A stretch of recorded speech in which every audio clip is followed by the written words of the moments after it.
lämpimästi tervetuloa tänne Airut-webinaariin. Airut on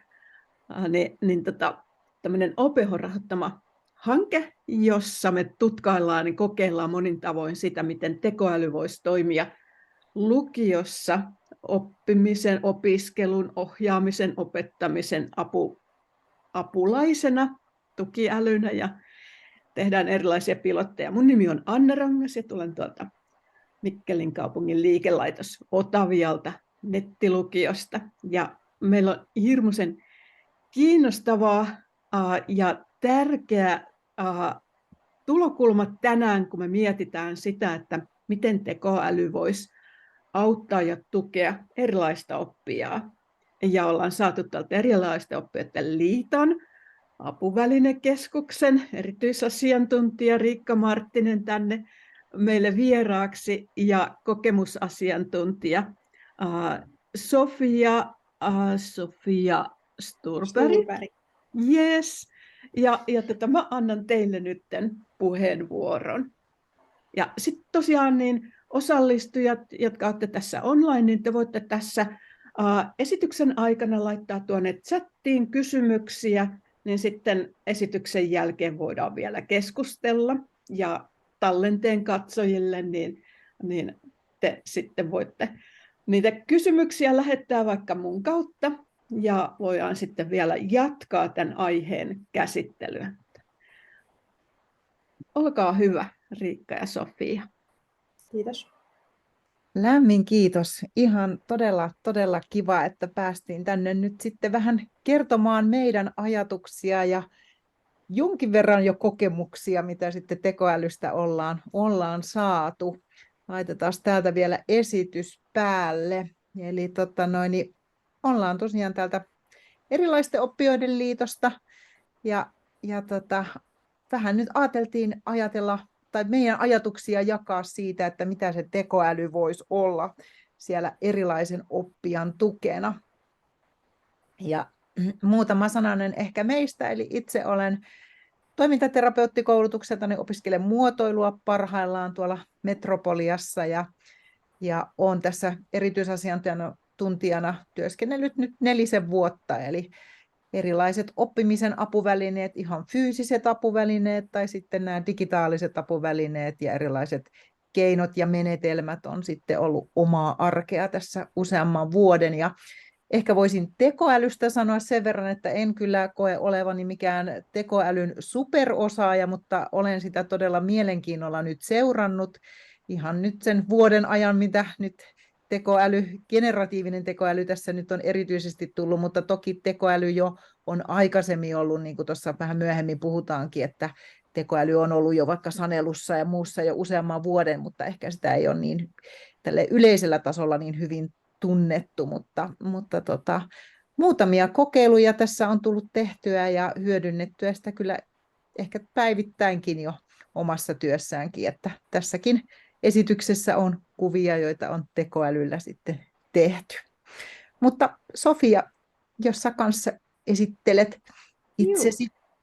Moikka, mä olen Sofia Sturberg. Mä opiskelen Satakunnan ammattikorkeakoulussa sosionomiopintoja. Mulle tämä tekoäly on ihan opiskeluiden kautta tullut ja sitten myös mun oman ystäväporukan piirin kautta, että kun on taustaa muutenkin opintojen ohella datanomipuolesta, niin sitten sielläkin on päässyt tosi paljon käyttämään tämmöistä tekoälyä ja muutenkin näitä digilaitteita yleisesti, niin sitä kautta on tullut tämmöistä, ei mitään asiantuntijatietoutta, mutta kuitenkin jonkinnäköistä näkökulmaa siitä tekoälyn käyttämisestä. Hyvä. Muutama sananen meidän järjestöstä, eli tosiaan Erilaisten oppijoiden liitto on tämmöinen valtakunnallinen järjestö, ja meidän toiminta on suunnattu erilaisille oppijoille, läheisille ja ammattilaisille, ja tietenkin kaikille, jotka ovat kiinnostuneita erilaisesta oppijuudesta. Ja nyt jos heräsi kysymys, että mikä ihmeen erilainen oppija, niin erilaisella oppijuudella me tarkoitetaan sitä, että kokee, että oppiminen on syystä tai toisesta haastavaa. Se voi olla, että se on väliaikaista, että on joku vaikka sairaus, joka vaikuttaa, tai joku muu elämäntilanne, tai sitten voi olla, että on vaikka lukivaikeus tai joku muu oppimisvaikeus. Mutta ei tarvitse olla mitään diagnoosia, että meihin voi olla yhteydessä, että se oma kokemus siitä, että oppiminen on haastavaa, niin aina voi olla yhteydessä. Ja mitä me tarjotaan, niin tukea, neuvontaa, vertaistukea, koulutuksia, edunvalvontaa, meillä on erilaisia hankkeita. Ja meillä on 11 myös jäsenyhdistystä eri puolella maata, eli myös sitten paikallisesti on mahdollista saada sitten tukea. Ja tosiaan tämä oppimisapuvälinekeskus, missä itse työskentelen, niin me pyritään lisäämään tietoutta sitten näistä tietoutta ja antaa tukea sitten oppimista sujuvoittavista keinoista ja välineistä. Joo. No ehkä ennen kuin mennään varsinaisesti tekoälyyn, niin voisi sitä vähän puhua, että miksi se oppiminen sitten voi olla vaikeaa. Ja tuossa jo vähän meninkin siihen, että voi olla vaikka joku elämäntilanne, joka on raskas, joka ihan kenellä tahansa meistä tekee sen uuden oppimisen tai omaksumisen vaikeaksi. Tai voi olla lääkityksiä tai voi olla niitä elämänhallinnan, että on sellainen tilanne, että on syystä tai toisesta sitten haastavaa vaikka aamuisin herätä tai sitten, että on raskaita muita asioita, jotka vaikuttaa siihen koko elämän tilanteeseen niin, että sitten on vaikea keskittyä tai vaikea muistaa tai muita tällaisia haasteita. Eli kenellä tahansa meistä, kuka tahansa meistä voi olla joku päivä erilainen oppija. Ja tietenkin se, että minkälaisia kokemuksia itsellä ehkä siitä oppimisesta on, että voi olla, että ei ole koskaan diagnosoitu, että olisi vaikka lukivaikeus tai vaikka keskittymisen pulmia, mutta siitä huolimatta voi itsellä olla sellainen kokemus. Joskus ne voi olla, että ne juontaa jo sieltä varhaislapsuudesta ja sitten ehkä koulussa on saattanut tulla ja työpaikoilla lisää siitä kokemusta, että tekee asioita toisin tai tekee ehkä hitaammin kuin muut tai joutuu useammin kyselemään ohjeita, että miten tämä nyt pitikään tehdä. Ja voi olla, että itsellä on sellainen asenne tai kokemus siitä, että oppiminen on vaikeaa, vaikkei sitä olisi ehkä sitten koskaan diagnosoitu. Eli on myös paljon ihmisiä, joilla saattaa olla oppimisvaikeus, mutta he eivät välttämättä sitä itsekään tiedä. Tai sitten voi joskus olla niinkin, että mullakin on ollut asiakas, joka on sanonut, että joo, kyllä mulla lapsena oli lukivaikeus, mutta mä olen siitä jo parantunut ja sitten kuitenkin on ollut työelämässä haastavaa. Eli se ehkä kuvaa sitä, että me saattaa olla tällaisia ajatuksia, että se oppimisvaikeudet liittyy jotenkin siihen lapsuuteen tai opiskeluun ja sitten ne mystisesti katoaa, kun siirrytään työelämään tai kasvetaan aikuiseksi, mutta toki voi olla niin, että löytyy sellaisia kompensaatiokeinoja, että on ne sitten niitä välineitä tai oppimisstrategioita, joita on ottanut käyttöön, ja niiden kanssa pärjääkin ihan hyvin, mutta sitten voi olla, että myös työelämässä, jos tulee muutoksia, niin ne voi olla aika kuormittavia, kuten nyt vaikka sitten ehkä tämä tekoäly, josta voi olla myös hyötyä, niin voi tuntua myös aika ahdistavalta, että nyt taas tulee jotain uutta, mikä pitää ottaa haltuun ja mitä tämä tarkoittaa. Mutta myös ehkä yhteiskunnallinenkin tämä, että kun meillä on niin kiire koko ajan ja pitää koko ajan oppia, niin se ehkä näkyy myös siinä erilaisten oppijoiden tässä, että ne häpeää sitä, kun ne ei pysty siihen samaan tahtiin kuin toiset, niin sitten se myös heijastuu tässä, että miksi on vaikeaa oppia ja näin. Että se on niin kova se kuormitus ja se nopeus. Et jos saisi tavallaan aikaa ja olisi niin kuin kalenterissa tilaa, että harjoitella sitten, on se sitten tekoäly tai joku muu sovellus, niin se itse oppiminenkin onnistuisi, mutta ehkä sitten just tämä aikapaine tulee aika usein, tai se, että on niin paljon muutakin, mitä pitää olla, niin se voi tehdä sitten sen asenteen sellaiseksi, että se ei ehkä heti ensimmäisenä olla, että jes, otetaan, mutta sitten ei voi myöskään sanoa, että kaikki ovat näin, eli myös sitten löytyy paljon tämmöisiä edelläkävijöitä, kuten esimerkiksi Sofia, joka sitten innostuneesti ottaa ja tutkii. Ja se ehkä, että näiden erilaisten välineiden ja keinojen kautta tosiaan saa sen oman potentiaalinsa ja huomaa, että mä osaan ja mä pystyn ja mä kykenen. Ja itse asiassa onkin aika paljon sitä osaamista, että aika usein me lähdetään määrittelemään niiden ongelmien tai vaikeuksien kautta, kun myös erilaisilla oppijoilla on todella paljon osaamista ja vahvuuksia, jotka olisi myös tärkeää saada näkyviin ja toki myös hyödynnettyä.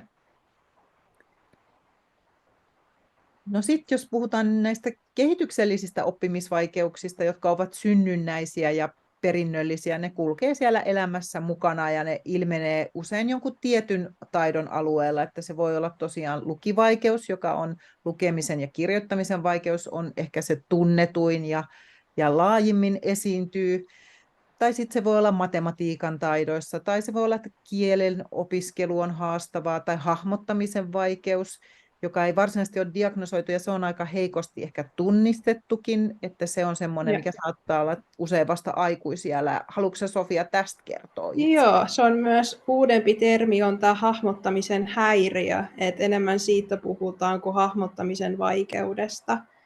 Ja hahmottamisen häiriö on enemmän niin kuin tämmöinen aistisäätelyihin liittyvä häiriö. Kun yleensä ajatellaan ehkä, että hahmottamisessa puhutaan tai tarkoitetaan just tämmöistä jotain, niin kuin, että se tarkoittaa, että sä et näe jotain tai että sulla on haastetta vaikka just johonkin kuunteluun tai tämmöiseen, mutta oikeasti siellä takana on suuri kokonaisuus, mikä on ihmisen vaikea hallita ja niin kuin tiedostaa se aistillisesti, että kun ne aivoissa olevat aistijutut, ne kuormittuu ja näin, niin se on niin kuin sitä, että kun sä et niin kuin pysty hallittemaan sitä kaikkea. Tai sitten se voi olla tietty pieni palanenkin, missä voi olla sitä, että sä et pysty vaan hallittemaan. Että se on vähän semmoinen, että niin, jokaisella se näkyy eri tavalla. Että mä en voi itse esimerkiksi määritellä, että niin kuin hahmottamista ihan prikulleen, että se näkyy tässä ja tässä ja tässä, vaan se voi näkyä jossain tietyissä palasissa. Kyllä. Eli Sofia, olet kokemusasiantuntija tässä hahmottamisen häiriössä. Itselläni hahmottamisen häiriö. Kyllä, joo. Näin on. Ja se voi todella näyttäytyä monella tavalla. Ja hahmottamisen ja varsinkin matematiikan ja kyllä myös lukivaikeuskin, no oikeastaan kaikkihan nämä tekee sitten taas erilaisten näiden digitaalisten alustojen käyttämisen välillä vähän haastavaksi. Eli sitten miten löytää tai kun päivittyy vaikka ohjelmat, niin sitten taas joutuu hakemaan, tai kun joku ohjaaja opastaa, että no se on siellä, katso sinne oikeaan yläkulmaan, niin sitten ei välttämättä löydykään ja joutuu aika paljonkin kyselemään ja etsimään. Ja se varmaan on myös aika turhauttavaakin. Joo. Mutta tosiaan siitä huolimatta, että on näitä haasteita, niin se ei sitä tarkoita, etteikö henkilöllä voisi olla näitä paljon osaamista ja erilaisia lahjakkuuksia. Ja ei ole kyse siitä, etteikö olisi harjoitellut tai opiskellut, eikä liity tai olisi tyhmä tai osaamaton. Kyllä. Se on vaan, sanotaan näin, että ne on pieniä esteitä, mutta ne ei niin kuin, sun koko elämääsi määrittele. Et esimerkiksi just tämä hahmottamisen häiriökin, niin siis siitähän puhutaan, että se on näkymätön vamma, mutta itse ajattelen sen niin, että joo, se voi näkyä joissain asioissa, mutta se ei kokonaan hallitse sun elämääsi. Kyllä. Ja että on keinoja ja välineitä, joilla sitten voi pärjätä ja opiskella ja niin tehdä asioita, joista on kiinnostunut ja haluaa niitä oppia lisää. No, nyt meillä olisi tarkoitus tehdä tämmöinen pienimuotoinen testi, eli nyt puhuttiin vähän, että on lukivaikeus, mutta luulen, että aika moni ehkä että on ajatus siitä, että mitä se lukivaikeus tarkoittaa. Ja täältä Chromen nettiselaimesta löytyy tällaisia lisäosia, joita voi ladata, että varsinkin opettajille vinkiksi, että jos te vaikka teette verkko-opetusmateriaalia ja haluatte vähän testata, että miltä ne omat materiaalit siellä verkossa vaikuttaa, niin tämmöinen esimerkiksi Web Simulator Web Disability Simulatorilla pystyy sitten vähän saamaan siitä käsitystä, että tämähän on tietenkin nyt vain yksi demonstraatio, että jos olisi lukivaikeus ja kirjaimet vaihtaa paikkaa, niin miltä se voisi olla sitten se nettisivun lukeminen. Tämä on meidän liiton sivut, että jos mä nyt sanoisin teille, että katsokaapas mistä löytyy koulutukset ja tapahtumat, niin kyllä se silmä joutuu aika pitkään hakea, että mistä se nyt sitten löytyy. Ja sen takia tämmöiset saavutettavuuteen liittyvät asiat, kuten kontrastit ja selkeät, lyhyet, tiiviit kappalejaot, niin nämä on niin kuin tosi tärkeitä. Ja ehkä voi ymmärtää sitä turhautumista ja kuormitusta, mikä sitten voi tulla, kun esimerkiksi on lukivaikeus ja lukeminen sitten on hidasta tai on paljon siellä näitä haasteita. Sen lisäksi, että on tämä dysleksia, niin täällä on myös näkökykyyn tai sitten jos on vaikka käden tärinää tai keskittymisen pulmaa. Että tämä on varmaan semmoinen, mikä yleistyy yhä enemmän nämä että erilaiset mainokset, niin ne kiinnittääkin huomion tai äänet ja muut tällaiset, niin näitä voisi tutkia. Mutta saatte nämä materiaalit, niin täältä löytyy nämä linkit, jos haluaa näihin sitten perehtyä tarkemmin. No, tekoälyä me ei nyt tässä lähdetä sen enemmän määrittelemään. Tässä on varmaan ollut aika montakin jo webinaaria, jossa on sitä varmaan määritelty, mutta yksi sellainen asia, mikä huomattiin tuossa meidän somessakin jaettiin, että esimerkiksi Bardiin on tullut tällainen, että se huomioi sen, että tässä oli nyt joku kirjoittanut vitsiä sitten lukivaikeuteen liittyen, niin siellä sitten Bardi kehottaa, että tämä huomautus voi olla loukkaava sitten niitä kohtaan, jotka kokevat. Ja tämä oli minusta aika hienoa, että tekoäly, mitä jos tekoälyllä olisikin tällaista, että voitaisiko me meidän somekirjoitteluunkin, niin jos saataisiin sinne muistutuksia, että hei, että oliko tämä ihan ok tällaista kirjoittaa, tai oletko miettinyt, miltä voisi tuntua lukea henkilöstä, jolla on sitten vaikka lukivaikeus tämä juttu. Mutta tekoäly, niin erityisen iloinen on siitä, että ei ole vain kirjoittamalla, miten tekoälyä voi käyttää, eli myös pystyy puhumalla antamaan käskyjä, kehotteita, ja silloin myös tekoäly vastaa puheella. Esimerkiksi itse käytän aika usein Bingiä tai Copilotia, eli Microsoft Edge-selaimesta löytyy sieltä oikeasta yläkulmasta sellainen pingi, millä pystyy avaamaan siihen nettisivun viereen ja sitten voi antaa vaikka pyynnön, että tee tiivistelmä tästä tai tee valo tai tee kuva tästä. Niin sen käskyn voisi antaa ihan yhtä hyvin puhumalla ja sitten tekoäly sieltä kertoo vastauksen myös puhumalla. Että jos se kirjoittaminen tuntuu haastavalta tai ei vaikka pysty kirjoittamaan, niin voi myös puheella ohjeistaa. Ja voi myös kuvia antaa, josta myöhemmin tuleekin sitten siihen vähän vinkkiä, että mitä kaikkea kuvista. Tai kuvasta voi antaa ohjeistusta. Tuolla eri ryhmissä on ollutkin jaettu. Itse en kyllä osaisi varmaan sellaista kuvaa. Oliko se Laurin tekemä, antoi ohjetta siellä, että teepä tästä peli tämän kuvan perusteella. Niin se, että tekoäly on tämmöinen monikanavainen ja myös osin saavutettava, niin se on aika hienoa. Ja ajattelen, että tekoälyllä varmaan voisi olla sellainen tulevaisuudessa vielä enemmän, että me pystytään erilaisia palveluita ja muita niin personoimaan meidän erilaisten tarpeiden. Et kun tunnistaa, että itselle vaikka voi olla vaikea sitten löytää olennainen jostain tekstistä, niin tekoäly on sitten siellä meidän apuna ja se muistaa vielä, että minkälaisia haasteita meillä on ja minkälaista me voidaan määritellä, minkälaista tukea me tarvitaan. No sitten jos mennään tämmöisiin konkreettisiin, että miten se tekoäly voisi olla, niin tosiaan tekstin tuottamisessa, sen selkeyttämisessä, tiivistämisessä ja kääntämisessä, niin tekoäly varmaan on yksi niin kuin tämmöinen ensimmäisiä, mitä voisi ajatella hyödyntävänsä ja mitä jo moni varmasti hyödyntää. Microsoft Office 365 oppimistyökaluista on jo tekoäly.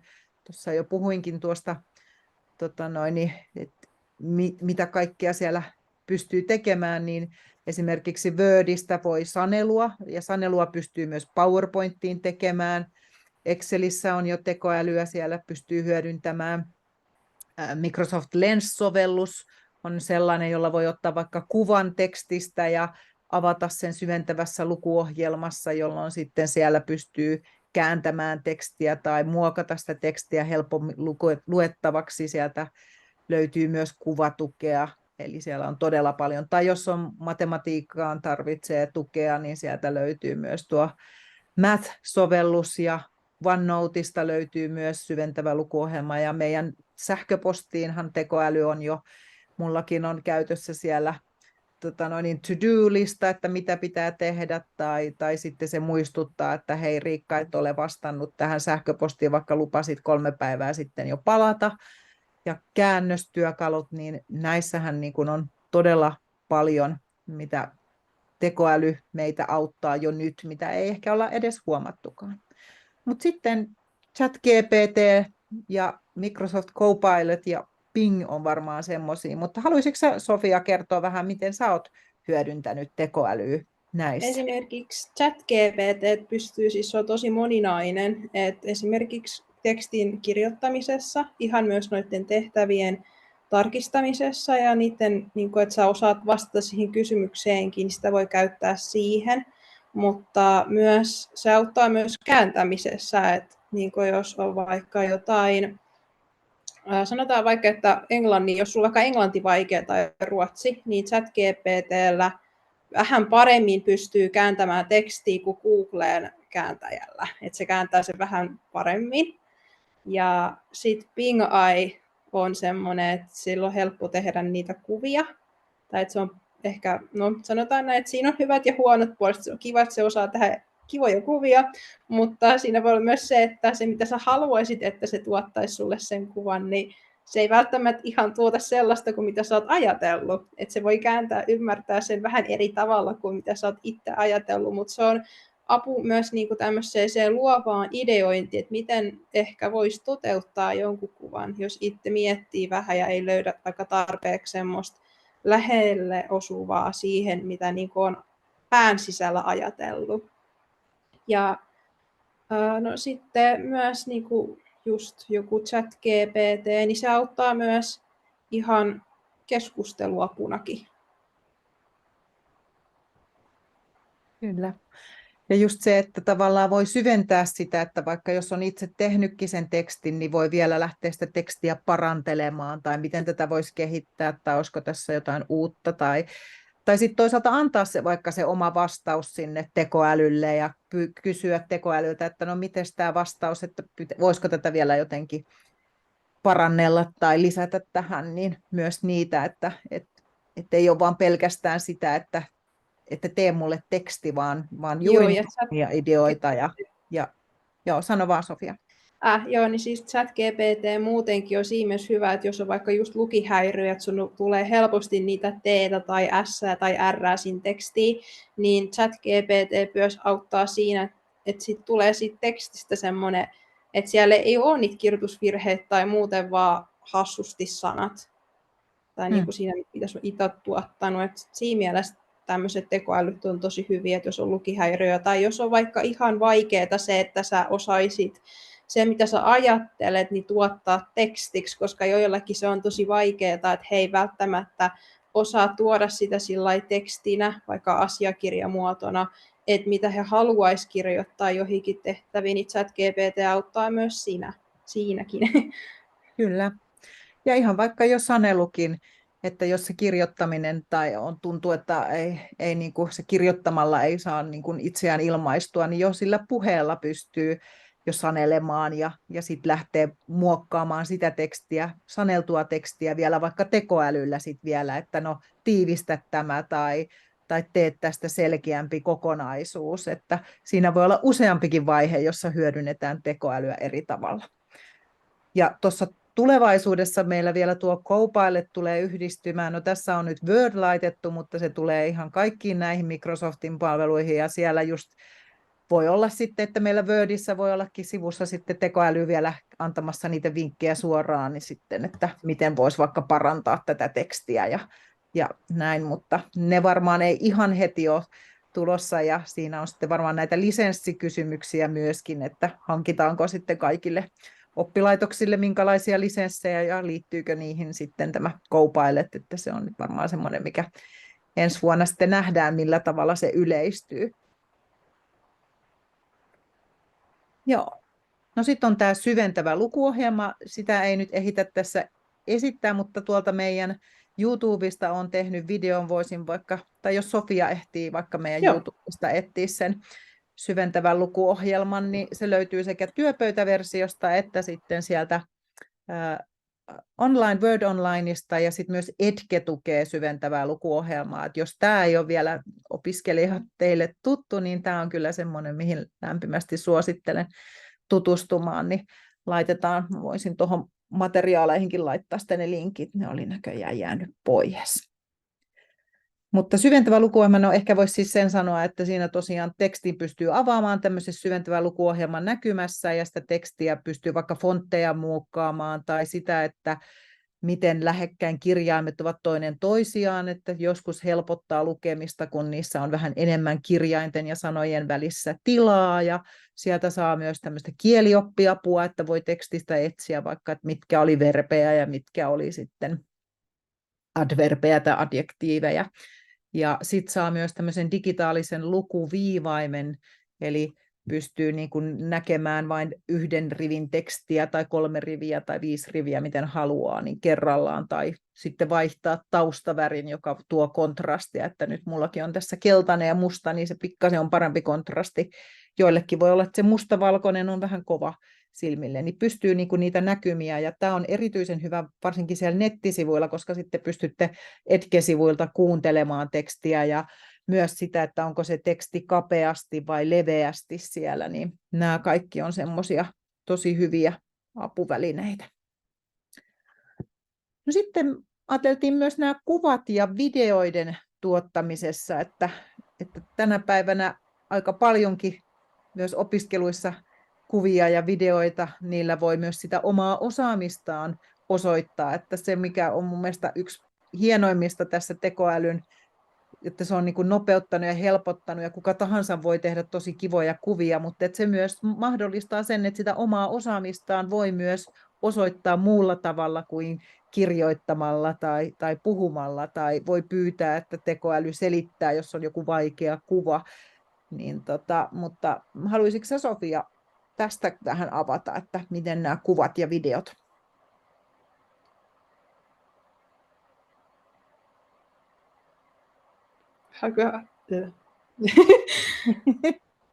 Nyt menee sanat sekaisin.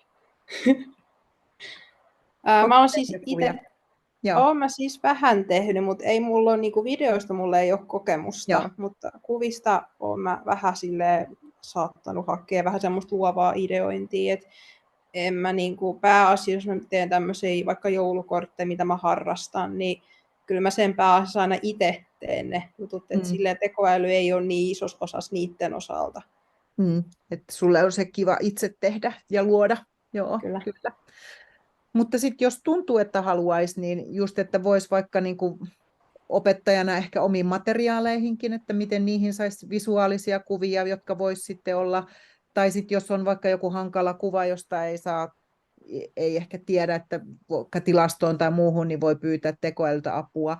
Tai sitten, että miten kuvista, että niistä voi tehdä tarinoita, saako sieltä jotain ideoita tai runoa tai tämä peli.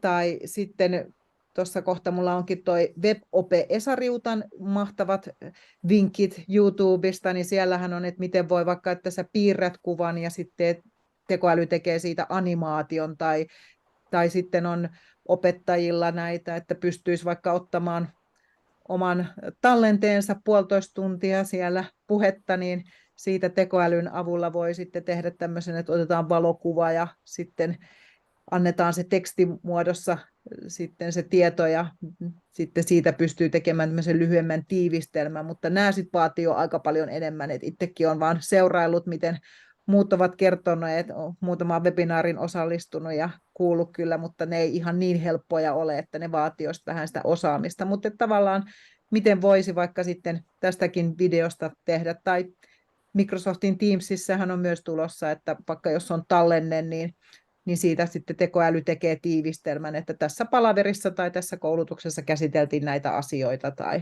näin tämän tyyppisiä. Tai sitten miten voi tehdä animaation tai sarjakuvan tai nyt en ole edes ehtinyt katsoa, mutta huomasin, että WebOpe oli tehnyt tämän, että tekoäly mindmappia. Eli se varmaan voisi olla semmoinen, mikä kannattaisi tutustua, että miten sitä voisi hyödyntää sitten tässä opiskelussa ja mindmappien teossa. Ja tässä nyt on näitä esimerkkejä just, että tällä Copilotilla ja Pingillä pystyy tosi helposti tekemään, kun Microsoft Edge-selaimen vaikka avaa, niin sinne sivulla pystyy. Ja siellä on tämä Microsoftilla Designer, joka on vähän vastaava kuin Canva, jos olette Canvaa käyttäneet. Mutta tällä hetkellä vielä Designer vaatii sen oman henkilökohtaisen sähköpostin. Mutta saa tosi kivan näköisiä kuvia esityksiin. Tai jos haluaa itseään ilmaista muuten, niin siellä pystyy kyllä tämmöisiä luovia, mielenkiintoisia tai sitten hyvin tämmöisiä tarkkoja, yksityiskohtaisia kuvia tekemään. Ja jo näissä olemassa olevissa, että jos Canvaa opettajat käyttää tai opiskelijat käytätte, niin siellä pystyy tekoäly auttamaan. Padletissa on myöskin, pystyy sinne kuvia hyödyntää. Siellä kyllä englanniksi pitää antaa, että itse kokeilin, niin suomeksi ei kyllä oikein tullut oikeanlaisia kuvia. Ja sitten on tämmöinen Skybox AI, jolla pystyy tekemään myös sitten tämmöisiä 360 kuvia ja tämmöisiä tosi kivoja 3D-kuvia, niin ilmaiseksi vähän pystyy niitä. Mutta näiden lisäksi on todella paljon muitakin, ja varmaan onkin täällä webinaareissa ollut niitä, niin en lähde niitä, jotka vaatii sitten jo vähän enemmän rahaa tai muuta, mutta nämä on jo tämmöisiä, mitä voi lähteä maksutta kokeilemaan ja tutkailemaan, että minkälaisia kuvia saisi. Ja ehkä monelle erilaiselle oppijalle se semmoinen luova ilmaisu onkin tapa käsittää ja myös tapa oppia, eli ne visuaaliset kuvat on usein tärkeitä. No sitten tässä on tosiaan nämä linkit, eli WebOpen kyllä suosittelen lämpimästi seurata LinkedInissä tai YouTubessa, ja tässä oli nyt yksi esimerkki, että miten sarjakuvia voisi tehdä tekoälyllä, että voisiko sitä vaikka joku oppiaihe, mikä on vähän hankala ehkä tavoittaa, niin mitä sitten jos lähtisi sitä omaa vaikka vastaustaan tekemäänkin sarjakuvien kautta, ja miten sitten toki opettajan kanssa keskustella, että missä muodossa sen vastauksen voi antaa, mutta tämä voikin olla semmoinen kiinnostavampi tapa lähteä vaikka hahmottaa. Ja sarjakuvathan on tosi hyviä myös toiminnanohjauksen, eli jos vaikka jotain ohjeistusta opettajat teette opiskelijoille, niin sarjakuvathan on tosi mahtavia siinä, että voi sitten pilkkoa ne toiminnot ja erilaiset vaiheet sitten pieniin osiin, niin siinä sitten voisikin olla vaikka ohjeistus sarjakuvilla.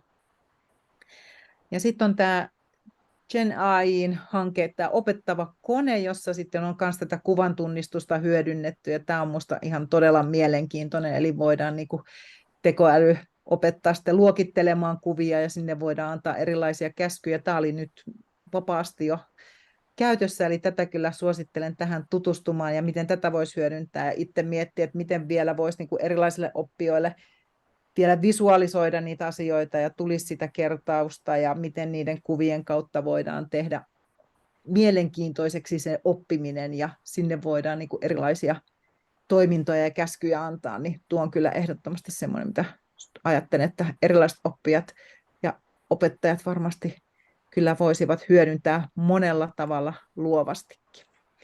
No sitten tuosta tukiälynä ja mentorina, tästä Sofia, sä ootkin aika paljon hyödyntänyt tekoälyä ehkä juurikin tässä muodossa, niin haluaisitko sä ensin kertoa niistä? No tukiälynä tämä tekoäly, niin tässä mitä tässä nyt muutenkin on mainittu tässä niin kuin diaesityksessä, mutta yleisesti niin se on tosi moninainen. Eli esimerkiksi, no, jos on vaikka just jotain, että on kaverisuhdeongelmia, niin chat tai tämmöisen tekoälyn kautta sä voit löytää tosi paljon tietoa, että miten sä voit auttaa sitä kaveria ja millaisia palveluitakin on olemassa. Et esimerkiksi nyt itse opiskelijaelämässä olen joutunut hakemaan ihan ystävälle tukea toi koulun ulkopuoleltakin, niin toi tekoäly on siihen tosi hyvä. Ja tekoälyn kautta pystyy myös vähän niin kuin miettimään sitä omaa elämän hallintaakin, että miten sä järjestät minkäkin asian, jotta sulle jää tilaa muuhunkin. Et varsinkin tämä AMK-elämä on todella raskasta, että meillä on niin nytkin tenttejä tosi paljon tiedossa ja tulossa, niin että sä osaat niin suunnitella se sun oman arkesi itsellesi joustavaksi ja sujuvaksi, niin tähän niin tekoäly on tosi hyvä silleen tukena. Ja jos sä haet esimerkiksi töitä, niin just se, että mitä sä kirjoitat sähköpostiin tai vastaat niihin viesteihin tai mitä sä niin harjoittelet siihen haastatteluunkin, niin siihen tekoäly on tosi hyvä apu. Ja sitten se, että no siis semmoinen mentori muutenkin tekoäly on hyvä, että melkein missä vaan häneltä voi, niin kuin olen kysynyt apua, jos on ollut tarvetta, mutta sanoisin myös, että tämmöisissä vähän niin kuin mielenterveyteen liittyvissä ongelmissa niin kannattaa enemmän ammattilaista niin kuin pyytää apua ja ihmistä kuin se, että sä käyttäisit siinä tekoälyä. Mutta se on hyvä tuki siinä, että jos on sellaisia tilanteita, että sä et saa mistään muualta tukea, sä oot tosi yksin, niin tekoäly on siinä ohessa semmoinen hyvä tuki. Niin, tekoälyn avulla varmaan voi löytää niitä paikkoja myös sitten, mistä voisi hakea tukea. Ja toki varmaan niitä vinkkejäkin, mutta niissä ehkä kannattaa sitten olla vähän kriittinen ja harkiten miettiä. Ja varmaan siinäkin sitten, että käyttääkö ChatGPT:tä vai Bingiä, että Bingihän se etu on siinä, tai Copilotti, että se näyttää ne lähteet, niin sit se on varmasti hyvä arvioida, että mistä se on tämän tiedon hakenut ja onko tämä nyt sitten semmoinen luotettava. Bing ei ehkä ole paras näissä henkilökohtaisissa ongelmissa, että se heti automaattisesti sen keskustelun vähän niin kuin poistaa, että hän ei rupea tähän ja se koko homma joutuu aloittaa alusta, että jos on semmoinen vähän niin kuin tarve, että täytyy purkautua välillä, että jos ei ole ketään ihmistä ja haluat alkaa puhumaan, niin ChatGPT on ehkä vähän parempi siinä, että sieltä tulee kyllä tosi hyviä ja fiksuja neuvoja tarvittaessa, mutta kyllä mä silti olen sitä mieltä, että se ihmisen tuki ja apu on kaikista paras, kyllä. Ja toki sitten, että miten paljon henkilökohtaisia asioita haluaa sitten tekoälylle jakaa, niin se on kyllä semmoinen, mikä kannattaa aika tarkkaan miettiä, että minkälaisia asioita sinne sitten jakaa. No sitten tuohon opettajana, että varmaan nämä opetusmateriaalien ja sisältöjen muokkaus saavutettavammaksi ja no, selkokielisyydestä puhutaan, no tekoäly ei ainakaan vielä niin kuin ihan tämmöistä selkokieltä tee, mutta sitten jos ajatellaan tämmöistä selkeämpää kieltä, niin sitten jos on niitä omia materiaaleja, niin niitä kyllä moni opettaja jo nyt kertoo, että on vaikka verkkoon siirtänyt, niin on sitten tehnyt tiiviimmäksi ja selkeämmäksi ja saavutettavammaksi. Ja miten tässä niin kuin oppimisen eriyttämisessä ja niin kuin tavallaan tämmöisessä henkilökohtaistamisessa, että siinä varmaan tekoälyllä tulee tulevaisuudessa olla vielä isompi rooli. Tai voisiko se olla sitten, että joku innostuu tekemään tämmöisen oman robottituutorin tai oman sovelluksensa, tekoälysovelluksen, joka voisi auttaa sitten, ja niitä jo nyt tehdäänkin tuolla, näkeekin noissa ryhmissä, että, jotka voisi sitten auttaa opiskelijoita sitten jossain tietyssä aihealueessa ja osaa niin kuin huomioida sen opiskelijan tason ja tarjota sopivia tehtäviä ja miten niin kuin arvioinnin tukena myöskin. Toki tämä varmaan herättää paljon kysymyksiä, mutta en lähde siihen, kun en ole itse opettaja, mutta varmaan se arviointi ja arvioinnin tukena voi myös olla iso ja apu tulevaisuudessa ja miksei jo nytkin. Ja ehkä nämä oppimisen analytiikka, että myös tätähän on paljon kehitetty, että voisiko auttaa tunnistamaan opiskelijoilla, joilla on ongelmia aikaisemmin. Tai nythän on jo Anniebot kehitelty, joka sitten myös kerää sitä dataa ja tarjoaa myös niin kuin matalan kynnyksen opiskelijoille, että WhatsAppiin tulee kysymyksiä ja sitten voit sieltä vastata ja tehdä niitä valintoja. Eli näitä on jo olemassa. Ja tuossa OPH taisi olla siellä webinaarissa tämä myös mietintää, että voisiko se olla esimerkiksi lukivaikeustesteissä opettajille, että tekoälyä hyödynnettäisiin tulevaisuudessa, ei päätöksenteossa, mutta sitten testien tulosten esimerkiksi analysoimisessa, mikä voi olla sitten semmoinen aika työläskin vaihe, niin voisiko tämän tyyppistä olla.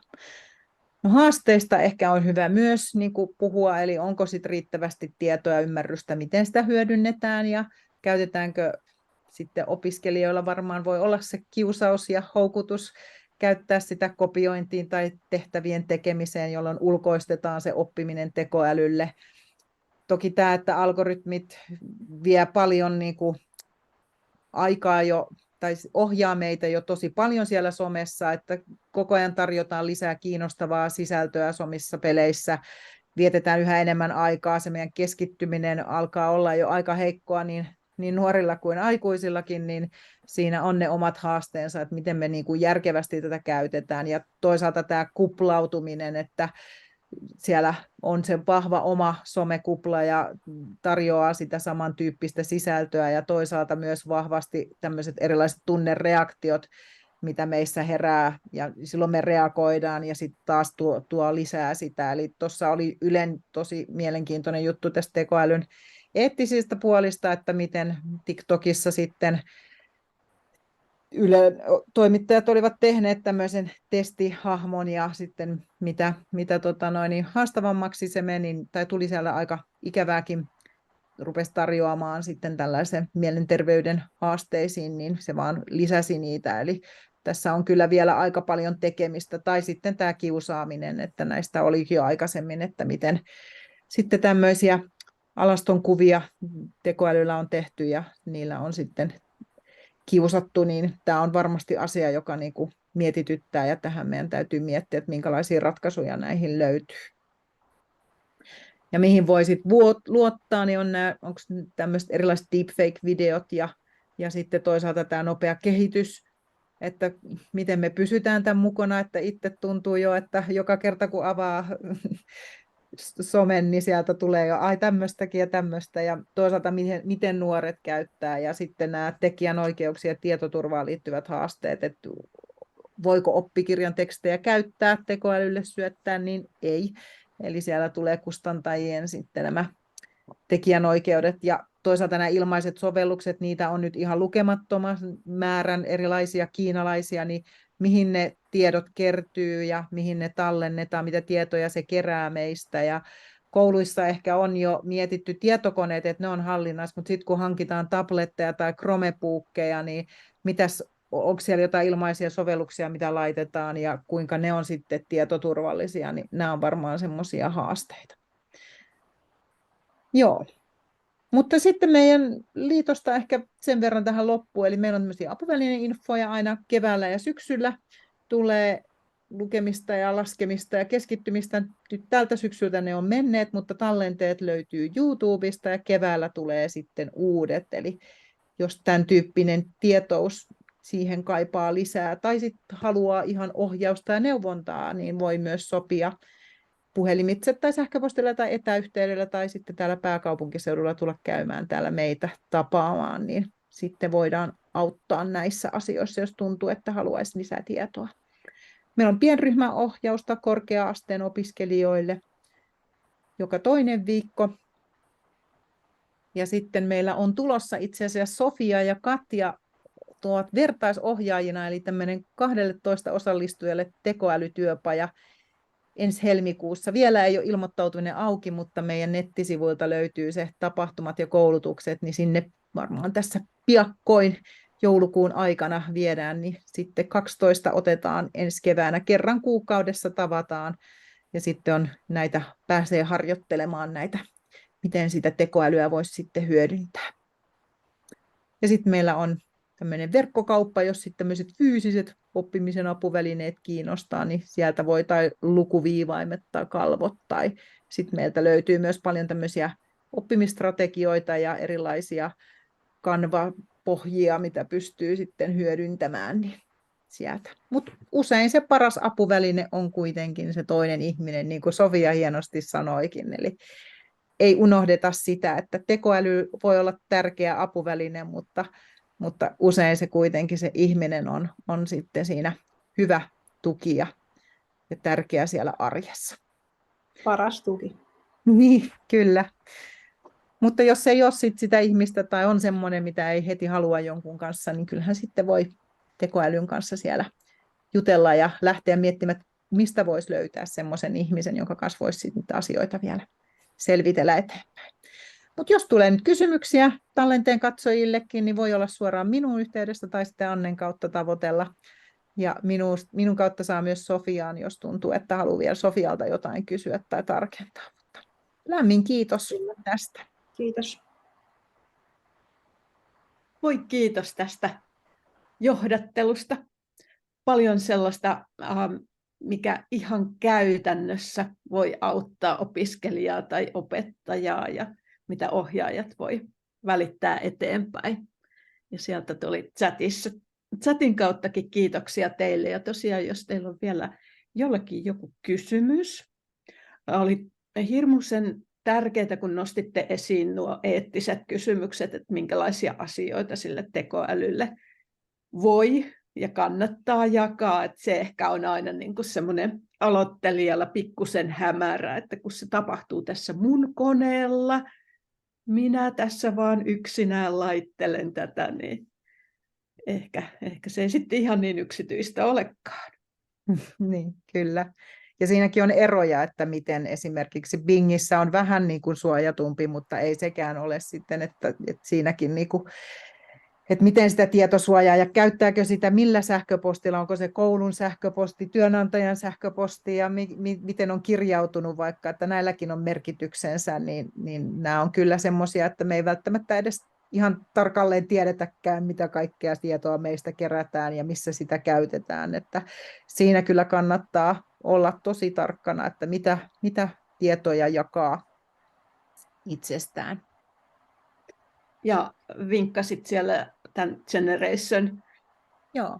AI-hankkeen, joka on strategisen tutkimuksen neuvoston rahoittama, usea yliopisto ja muut toimijat siellä, niin heillähän on nostettu, kun se kohdistuu varhaiskasvatuksesta tuonne yläkoulun saakka, niin he on hyvin paljon justiin tästä eettisestä ja tietosuojan tulokulmasta lähteneet liikkeelle, että sitä kannattaa kyllä katsella.